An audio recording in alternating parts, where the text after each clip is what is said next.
नमस्कार, आप सभी का स्वागत है मनी गुरु की इस खास पेशकश में। मैं हूं स्वाति रायना। बजट 2023 का ऐलान तो हुआ, इस बार पर्सनल टैक्स के मोर्चे पर भी काफी महत्वपूर्ण ऐलान हुए हैं, लेकिन सबसे बड़ा सवाल ये कि जो नई टैक्स रिजीम में बदलाव किए गए हैं, जो कि छूट दी गई है, जो रियायत दी गई है, उसका आपके लिए क्या फायदा? क्या ये जो बदलावों के साथ नई टैक्स रिजीम पेश की गई इस बार के बजट में, क्या आपके लिए उसमें जाना फायदेमंद है? कौन से ऐसे टैक्स पेयर्स हैं जिनके लिए मौजूदा यानी कि ओल्ड स्कीम ही अभी भी सही है? कौन से टैक्स स्लैब वालों को बदलाव वाली नई स्कीम में जाना चाहिए? अभी भी आप कंफ्यूज हो रहे होंगे कि आपको करना क्या है। टेंशन मत लीजिए, हमारे साथ बेहद ही खास एक्सपर्ट्स का पैनल है जो आपकी मदद करेगा अब इस बजट के बाद आगे आने वाले कई बजट की फाइनेंशियल प्लानिंग के लिए कि आपको अपनी टैक्स प्लानिंग अब आने वाले टाइम में नए टैक्स सिस्टम या फिर मौजूदा टैक्स सिस्टम से कैसे करनी है। इसको सिंप्लीफाई करने की आज हम कोशिश करेंगे अपने इस खास शो में। हमारे साथ जो एक्सपर्ट्स हैं उनका परिचय करा देते हैं। Full circle financial planners and advisors के फाउंडर कल्पेश आशर हमारे साथ हैं। साथ ही आनंद राठी वेल्थ लिमिटेड के डेप्यूटी CEO फिरोज अजीज, और हमारे साथ हैं एडवोकेसी एंड रेगुलेशन क्लियर की डायरेक्टर प्रीति खुराना। कल्पेश, फिरोज, प्रीति, आप तीनों का बहुत स्वागत करते हैं आज के इस कार्यक्रम में। हर एक बजट में हम यही, इनफैक्ट पिछले कुछ सालों से तो हम यही कोशिश कर रहे थे कि क्या इनकम टैक्स में कुछ बदलाव होंगे कि नहीं होंगे। फाइनली ये कुछ हमने कुछ चेंजेस हमने देखे इस बार, वो भी आखिरी फुल टर्म बजट में चुनावों से पहले। प्रीति, मैं आपसे पहले जानना चाहती हूँ, ये जो न्यू टैक्स सिस्टम में जो रिबेट के साथ 5 लाख से जो छूट बढ़ाकर 7 लाख कर दी गई है, इसका मतलब क्या है? क्योंकि कई लोग अभी भी कंफ्यूज हैं कि उन्हें 7 लाख तक की आय बिना टैक्स के वो खुश हैं, उनको बेसिकली उसमें टैक्स नहीं देना पड़ेगा। ये जो फायदा होगा बदलाव के साथ नए टैक्स सिस्टम में जाने का, वो कैसा है? ये हमें सिंप्लीफाई कीजिए जरा। देखिए, इस प्रोविजन का एक सिंपल सा ये मतलब है कि अगर आपकी एनुअल इनकम यानी कि जो आप टोटल इनकम रिपोर्ट करते हैं अपनी इनकम टैक्स रिटर्न में, अगर वो 7 लाख रुपीस तक है तो आपको कोई भी टैक्स नहीं देना पड़ेगा। ये सबसे ज्यादा इंपॉर्टेंट है समझना कि जब भी आपकी टोटल इनकम हो तो टैक्सेबल इनकम जो है वो 7 लाख तक बन करके आनी चाहिए। अब क्योंकि ये न्यू रेजिम है तो इसमें कोई डिडक्शंस या कोई भी एग्जेम्पशंस वगैरह नहीं है, तो जिनकी एनुअल इनकम इस 7 लाख रुपए के अंदर आएगी उनके लिए एक रिबेट की ऑप्शन दी गई है। और रिबेट का मतलब यही है कि टैक्स रिटर्न फाइल करिए, आप रेजिडेंट होने चाहिए इंडिया में, और जब आप इनकम टैक्स रिटर्न भरेंगे तो उस पे जब टोटल टैक्स कैलकुलेट किया जाएगा तो वो 0 होगा। तो एसेंशियली आपको ये मेक श्योर करना है कि टोटल इनकम जो है वो 7 लाख तक सीमित है। पहले ये 5 लाख पर थी, अब ना ही एग्जेम्पशन लिमिट बढ़ी है, वो वहीं की वहीं है, और सबके लिए सेम एग्जेम्पशन लिमिट है। बट जो आपकी taxable income, annual taxable income जो आप इनकम टैक्स रिटर्न में फाइनली एक टोटल आता है, वो 7 लाख तक अगर है तो कोई भी टैक्स आपको नहीं देना है। जैसे मैंने कहा, ये न्यू रेजीम के लिए है, तो अगर आप कोई भी डिडक्शन क्लेम करके पहुंचते बिल्कुल। तो डिडक्शन क्लेम जो रिबेट है 87A के तहत, उसके बाद 7 लाख तक की आय पर कोई टैक्स नहीं है। फिरोज, जैसा प्रीति बता रही हैं, मतलब अगर 7 लाख के थोड़ा भी ऊपर हुआ, ये पहले भी प्रावधान था, जैसे 5 लाख तक जो रिबेट के साथ छूट थी, 5,10,000 हुआ तो आपको टैक्स लगेगा। कई लोग जैसे हमसे पूछ रहे हैं कि अगर उनकी 7,10,000 होती है तो क्या पूरे पे टैक्स लगेगा? पूरे पे टैक्स नहीं लगेगा। देखिए, 0 to 3 तो फ्री है हमेशा के लिए, राइट, भले जितनी भी आपकी कमाई हो। दूसरा, 3 to 6 लाख में 5% है, 7 to 9 लाख में 10% है। तो अगर आप 7 लाख को पार करते हैं, ये पहली कंडीशन आपको देखनी है। 7 लाख को पार नहीं किया तो any slab is not relevant. अगर 7 लाख को पार किया, ये कंडीशन पूरी हो गई, तब आपको हिसाब करना है 3 से 6 लाख के बीच में आपको 5% देना है। 3 लाख का 5% होता है 15,000 रुपए। फिर बाकी बचे लाख रुपए जैसे स्वाति जी आपके उदाहरण में 1,10,000 रुपए, वो 1,10,000 पे 10% मतलब 11,000 रुपए, 11 प्लस 15 26,000 रुपए की आपको टैक्स देनी पड़ेगी। मतलब 7 लाख पार करके अगर आप 7,10,000 पे पहुंच गए तो सीधे सांप सीढ़ी की तरह आपने 26,000 निकाल दिए और आप पहुंच गए 6,84,000 पे। ओके, लेकिन ये कल्पेश, ये बात जानना और समझना ज़रूरी है कि जैसा इस बार बजट में बताया गया कि इस टैक्स सिस्टम को डिफ़ॉल्ट सिस्टम टैक्स सिस्टम, अब लोग ये समझना चाह रहे हैं कि डिफ़ॉल्ट मतलब क्या हुआ, क्योंकि हम सिंप्लीफाई यहाँ पर करने की कोशिश करें तो समझना ज़रूरी है कि ये अनिवार्य नहीं है कि आपको नए टैक्स सिस्टम में ही जाना है। आपके पास अभी भी जो ओल्ड टैक्स सिस्टम है उसका विकल्प मौजूद है। जस्ट दैट अगर आप नहीं चूज करते हैं तो it will be taken as default tax system. पर फायदा क्या मिल रहा है, ये कल्पेश आपसे मैं जानना चाहती हूँ। मतलब एक लेमैन जो एक टैक्स पेयर हमें अभी देख रहा है, उसके पास, क्योंकि अभी आई गेस ओनली 5 to 10% या 5% इफ आई एम राइट नए टैक्स सिस्टम में गए थे। अब उसमें बदलाव किया गया, डेफिनेटली जो सरकार है वो चाहती है कि नए टैक्स सिस्टम के प्रति लोगों का और ज्यादा रुझान बढ़े, जो हम बाकी एक्सपर्ट से भी कह रहे थे। लेकिन इन चेंजेस के बावजूद कोई फायदा आपको नजर आ रहा है? देखिए, इसके लिए थोड़ा हमें 2-3 साल की हिस्ट्री में पीछे जाना पड़ेगा, क्योंकि जब ये नया टैक्स रेजीम इंट्रोड्यूस किया गया था और पिछले 1 या 2 साल में इसका इतना एक्सेप्टेंस नहीं हो पा रहा था। और जो आप प्रतिशत की बात कर रहे हो स्वाति जी, उसमें I think if I am not wrong सिर्फ 5 लाख ऐसे लोग थे जिन्होंने न्यू टैक्स रेजीम को अपनाया था। अब आप उसकी परसेंटेज की गिनती अगर कर ले तो आई थिंक बहुत ही कम प्रतिशत लोगों ने न्यू टैक्स रेजीम को अपनाया था, जो शायद सरकार को मान्य नहीं था। और उसके लिए इन्होंने ये साल न्यू टैक्स रेजीम के तहत ये स्लैब को बढ़ाया है। तो इसका मतलब ये है कि अगर आपको ये बेनिफिट लेना है जो आप लेना चाहते हैं, तो आपको बाय डिफॉल्ट इस सिस्टम में आना ही पड़ेगा under the new tax regime. अब किसको बताना है? अगर आप एम्प्लॉयड हो तो आपके एम्प्लॉयर को बताना है कि आपको न्यू टैक्स रेजीम अपनाना है, वरना you know that default will happen, जो बाय डिफॉल्ट सिस्टम जिसको कहा जाता है। और आपके सीए को भी बताना है बाय चॉइस कि वे आपको ओल्ड टैक्स में जाना है, वरना इट विल बी टेकन कि आप नए टैक्स में ऑटोमेटिकली आ गए हो। अब इसके प्रोज एंड कॉन्स क्या है, इसके फायदे और गैर फायदे क्या है? वो ये है कि सरकार सीधा सीधा चाहती है कि जो डिडक्शंस या जो रिबेट्स थे वो जितनी जल्दी हो सके उसको एक बैक सीट पे डाला जाए, कि जो हमको एक पहले एटीसी के जो बेनिफिट्स थे और जो एक आई थिंक एक फोर्स्ड या एक कंपल्सिव एक हम सेविंग्स करते थे या एक्सपेंस करते थे अपने एक्सपेंसेस को लेने के लिए, बिल्कुल आई थिंक उनको उस चीज को अभी हटाना है। और उसका बेनिफिट ये है कि द गवर्नमेंट अब चाहती है कि जो भी एक टैक्स पेयर है वो एक वेल इन्फॉर्म्ड डिसीजन ले, ना कि किसी के बहकावे में आके या ना कि एक फोर्स्ड डिसीजन ले एंड मोमेंट पे कि अभी मार्च आ रहा है तो मैं जनवरी में डिसीजन ले लूं और अपने टैक्स फाइलिंग करूं। पर अभी भी क्योंकि हम उसी समय में हैं जिसमें हम देख रहे हैं कि लोग सिर्फ और सिर्फ टैक्स बचाने के लिए निवेश कर देते हैं। प्रीति, अब जब न्यू टैक्स रिजीम की हम बात कर रहे हैं, स्टैंडर्ड डिडक्शन इसमें शामिल कर लिया गया है, जरा इसका भी गणित आपसे समझा जाए, समझना हम चाहते हैं। 50,000 का स्टैंडर्ड डिडक्शन बताया गया है और कैलकुलेशन जो हम भी समझने की कोशिश कर रहे थे, दैट मींस 7 लाख प्लस 50,000 यहाँ पर है, मतलब 7.5 लाख तक आपकी आय में छूट है। क्या इस तरीके से इसको कैलकुलेट करें?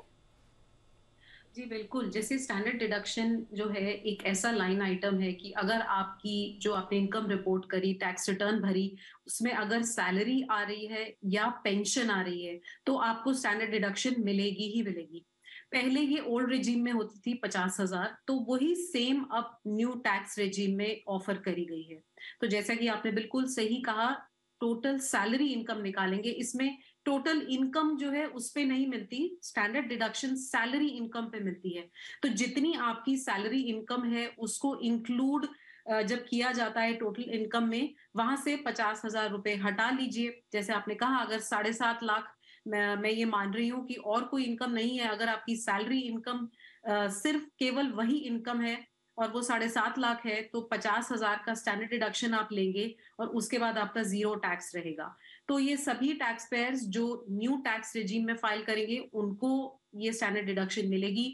और ये मतलब अभी फिलहाल यही एक ऑप्शन है जो न्यू टैक्स रेजिम में रखी गई है और सभी टैक्स पेयर्स को ऑफर करी जाएगी अगर वो न्यू टैक्स रेजिम में जाते हैं। तो ओल्ड टैक्स रेजिम में भी आपके लिए अवेलेबल है, स्टैंडर्ड डिडक्शन है और बाकी सभी तरह के एग्जेम्पशंस डिडक्शंस वो भी ओल्ड टैक्स रेजिम में अवेलेबल है। पर क्योंकि सबसे बड़ा सवाल ये है कि क्या कोई टैक्स पेयर, ये मतलब ये हम सबके दिमाग में सवाल है क्योंकि हम में से कई लोगों के होम लोन्स चल रहे हैं, एचआरए हम क्लेम करते हैं, हमारे इंश्योरेंसेस के प्रीमियम है जिसको हम क्लेम करते हैं, जो एटीसी में डेफिनेटली बेनिफिट थे और उसके इर्द गिर्द के जो बेनिफिट थे। Are we ready for it? क्या हम तैयार हैं कि बदलावों के साथ भी नए टैक्स सिस्टम में जाना बेनिफिशियल रहेगा? और अगर होगा तो फिरोज आपकी नज़र में कौन सा ऐसा तबका है टैक्स पेयर का जिनको वाकई बदलावों के साथ के इस नई टैक्स सिस्टम में जाने से फायदा होगा?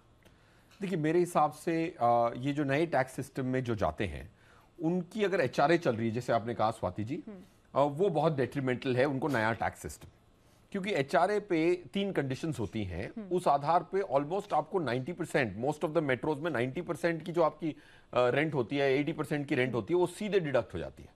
वो आपको नई सिस्टम में नहीं मिलेगी। और मेट्रो में किराया तो हमें पता ही है कि कितने ज्यादा हैं। So anybody who is using, समझिए अपना प्रिंसिपल रीपेमेंट एटीसी में यूज होता है, वो इतनी बड़ी बात नहीं है क्योंकि उसमें एक 1.5 लाख की लिमिट है। सो पॉइंट मैं ये कहना चाहता हूं कि ये सबको अपनी अपनी स्थिति देखनी है।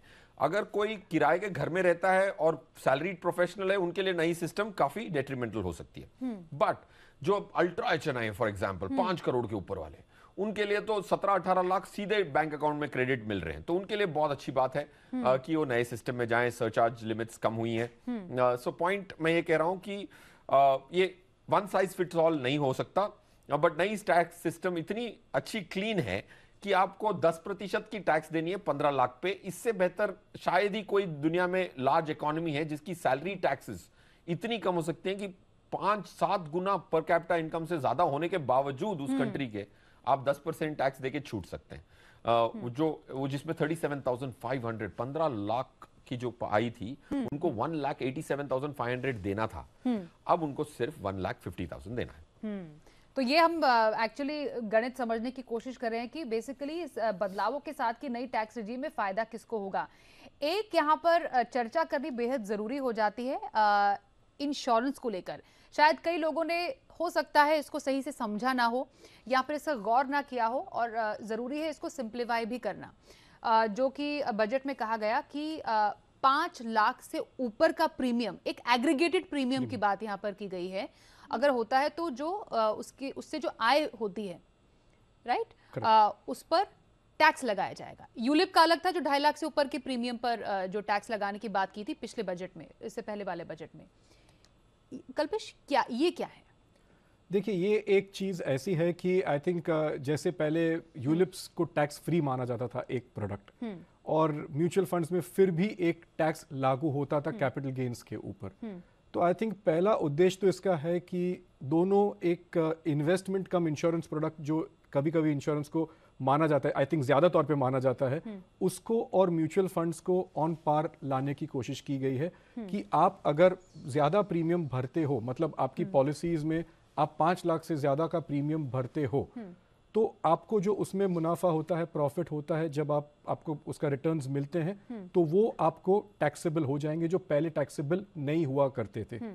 और सीधा साधा अगर एक फाइनेंशियल प्लानर के तौर पे अगर मैं इसका जवाब दूं, तो गवर्नमेंट ये कहना चाहती है कि भले ही ये प्रोडक्ट्स हैं, अवेलेबल हैं, they are a good medium, but इतना समझ लीजिए कि इंश्योरेंस एक आपकी सुरक्षा का प्रोडक्ट है।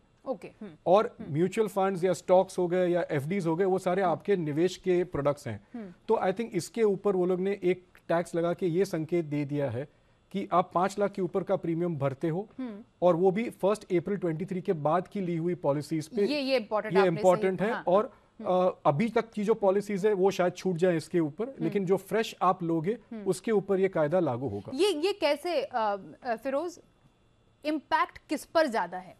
क्योंकि इंश्योरेंस की जब बात आती है और उस पर टैक्स लगने की जब बात आती है, तो हर कोई जानना चाहता है कि क्या उन्हें फायदा है या नुकसान है इस पर। तो कैसी पॉलिसीज पर है और कौन सबसे ज्यादा इम्पैक्टेड होगा इस डिसीजन से? मेरे हिसाब से ये पॉलिसीज जो हैं, ट्रेडिशनल और एंडाउमेंट पॉलिसीज जो छूट गई थी, यूलिप तो आ गया था 2.5 लाख पर एनम प्रीमियम में, जहां तक कि मेरी भी समझ है ये क्यूमुलेटिव नहीं है, ये पर एनम 5 लाख। अगर ये जो मैं कह रहा हूं 5 लाख पर एनम है, तो आप सोच के देखिए 5 लाख अगर एक इंश्योरेंस पॉलिसी में कोई डाल सकता है तो उसकी आय 30, 40, 50 लाख तो होगी। बिल्कुल। अब इंडिया में 50 लाख से ज्यादा कमाने वाले 2019 की जो लेटेस्ट डेटा आईटी की वेबसाइट पे अवेलेबल है, उसमें 3,07,000 लोग हैं बस। 140 करोड़ के देश में 3,07,000 लाख लोगों को ही ये इम्पैक्ट पड़ेगा, 3,07,500। सो आई थिंक ये इतना इंपॉर्टेंट नहीं है। ये बेसिकली इंटेलिजेंट बजट है। एचएनआईज ने काफी लूप होल्स निकाले थे, लिस्टेड एमएलडीज पे लूप होल था, 10% की टैक्स मिलती थी। इक्विटी के अलावा और कोई इंस्ट्रूमेंट नहीं था जिसपे 10% की टैक्स हो, और सॉवरेन गोल्ड बॉन्ड पे 0 है, मानता हूं, बट इक्विटी के अलावा इसको 10 की कोई गुंजाइश नहीं थी, तो वो प्लग किया। इंश्योरेंस पॉलिसीज में लोग अरबों रुपए भी डालते थे, 5-5 करोड़ रुपए का प्रीमियम डाल के आप एंड पे पूरी मैच्योरिटी टैक्स फ्री ले जाते थे, जो डेट फंड में टैक्स फ्री नहीं है।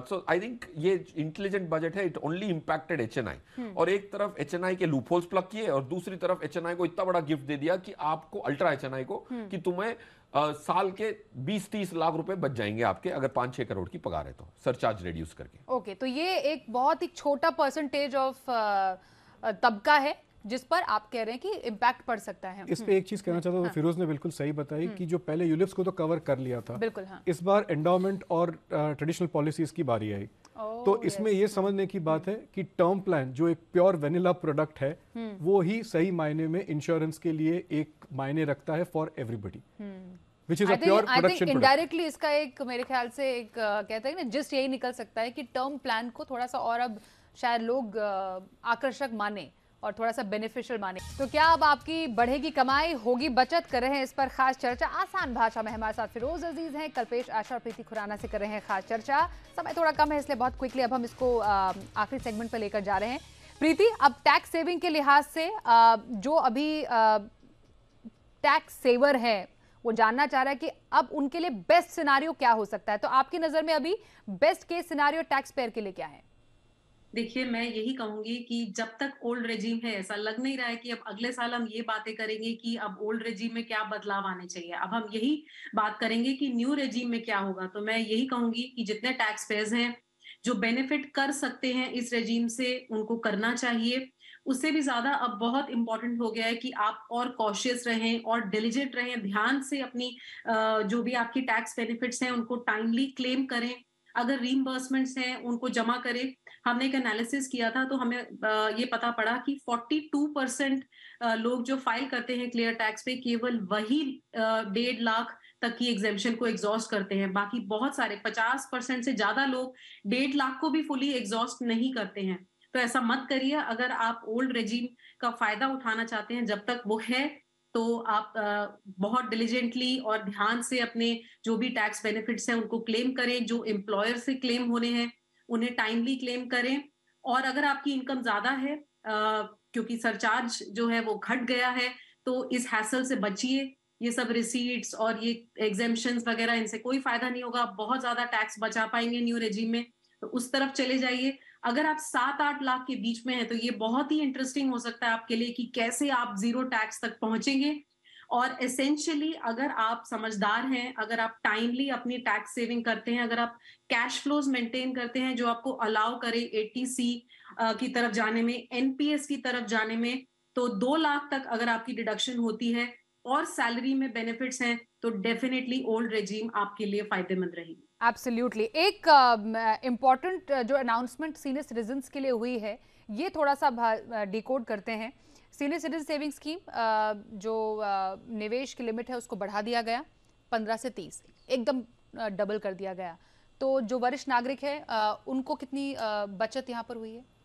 देखिए, इसमें बचत नहीं होती है, क्योंकि आपको अगर 10 ईयर गवर्नमेंट बॉन्ड 7.27 पे आज मिल रहा है, 7.25 पे, अगर आपको जो 5% ज्यादा मिल रहा है वो आपको एक्स्ट्रा मिल रहा है एज अ सीनियर सिटीजन, तो आप अगर ये 0.75 का हिसाब अगर आप 30 लाख पे करेंगे तो 30 लाख का 0.75 होता है 22,500 समझ लीजिए।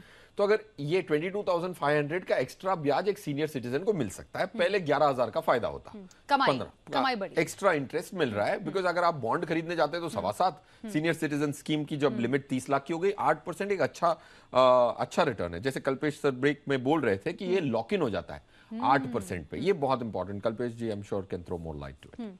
सो बेसिकली आई थिंक एक बहुत अच्छी रिटायरमेंट प्लानिंग की ये एक स्ट्रैटेजी बन सकती है यहाँ से, क्योंकि अभी क्या है कि मान लीजिए कि एक कपल के पास अच्छे खासे रिटायरमेंट कॉर्पस के लिए पैसे हैं एंड दिस इज पर इंडिविजुअल, तो पर इंडिविजुअल आप अगर 30 लाख पार्क करते हो तो 60 lakh for a couple you can park, और मान लीजिए कि 8% का आपको ब्याज है तो 4,80,000 का तो आपको सालाना इंटरेस्ट आपको मिल ही गया है, ऑल्दो इट इज टैक्सेबल।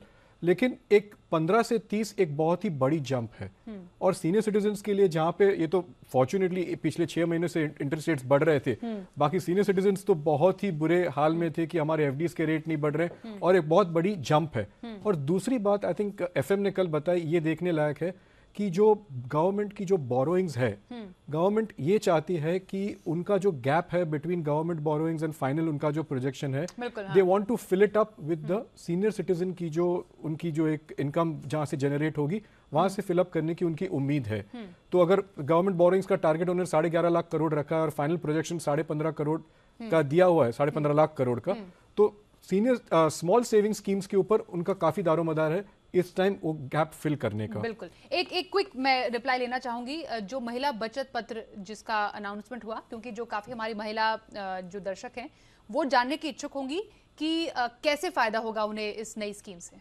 इस नई स्कीम से शुरुआत करने की एक थोड़ी सी प्रोत्साहन मिलेगी, दैट्स द ओनली थिंग। 7.5% का ब्याज है, अगर आप 2 साल का गवर्नमेंट बॉन्ड से कंपेयर करते हैं फिर भी अगेन 0.1% का फर्क है, राइट? तो आपको 0.75% दोनों जगह एक्स्ट्रा मिल रहा है, बट 2 साल का बॉन्ड है, तो ये क्लियर है कि आपको एक स्टार्ट करने के लिए छोटी अवधि स्पेशल महिलाओं के लिए स्पेशल है, तो फिर एक उत्सुकता होती है कि मेरे लिए स्पेशली दिया गया है और सिर्फ 2 साल का है, आपको 0.1% का ब्याज ज्यादा मिल रहा है। वो कंफर्टेबल भी शायद फील करें कि चलिए 2 साल का टाइम पीरियड, 2 साल का डिपॉजिट है, 7.5% ब्याज और भी मिल दूसरी रहा बात है, गवर्नमेंट की स्कीम है, और गवर्नमेंट की स्कीम है, गवर्नमेंट में बैकिंग है, तो डेफिनेटली जो एक उनका एक अपना एक इंस्टिंक्ट होता है कि एक सेफ जगह पार्क करे पैसे, तो शायद उसको ध्यान में रखते हुए हमारी महिला वित्त मंत्री ने महिलाओं के लिए तोहफा दिया है। तो टैक्स के मोर्चे पर क्या खास कौन सी स्कीम आपके लिए फायदेमंद रहेगी, साथ ही सीनियर सिटीजन्स के लिए कितनी बड़ी कमाई, महिलाओं के लिए नई स्कीम के क्या फायदे हैं, इसको काफ़ी हद तक हमने काफ़ी आसान भाषा में समझाने की कोशिश की है। प्रीति खुराना, साथ ही फिरोज अजीज, कल्पेश आशर, आप तीनों का ही धन्यवाद हम करते हैं आज मनी गुरु के इस खास कार्यक्रम में शामिल होने के लिए और बजट की बारीकियों को हमारे दर्शकों को आसान भाषा में समझाने के लिए। एक ब्रेक का वक्त है, देखते रहिए जी बिजनेस।